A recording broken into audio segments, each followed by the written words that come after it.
Hi, this is Maurya. And this is Lakshay. The topic of our discussion is spacer technology, that is, surface plasmon amplification of stimulated emission of radiation. It works on the principle of LSPR. LSPR, localized surface plasmon resonance, are non-propagating excitations of conduction electrons of metallic nanostructures coupled to the electromagnetic field.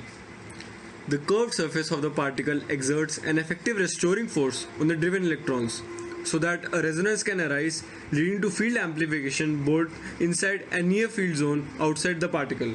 Spacer. A spacer is a nanoplasmonic counterpart of a laser, but it does not emit photons. It is analogous to the conventional laser, but in a spacer, photons are replaced by surface plasmons, and the resonance cavity is replaced by a nanoparticle, which supports the plasmonic modes. So, how does the spacer work? An electron hole pair excited by an initial photon from external excitation field, that is a black arrow, relaxes to an excitonic state due to carrier multiplication, green arrow. In a free nanocrystal quantum dot, the exciton would recombine to form photons.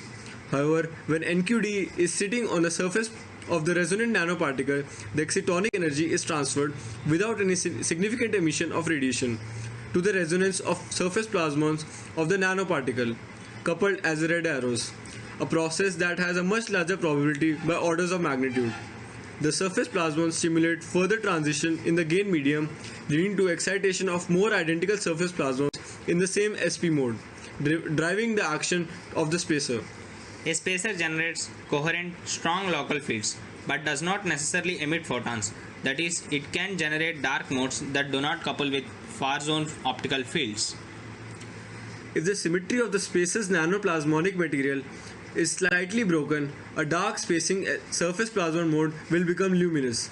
A collection of such spacers may then start to emit light, such as a laser. This idea has been proposed where a metamaterial containing a planar array of spacers, each of which has a slightly perturbed symmetry. This array has become very efficient planar laser emitting light normally to its plane. Very intense, ultra-fast, temporarily coherent pulses of nano-localized optical fields will find numerous applications in both fundamental science and engineering. It is one of the unique properties of the spacers that the spacing may be dark, producing long optical fields that do not emit light by themselves into the far field unless they are excitable molecules at the surface of the spacers. Here are some of the references. Thank you.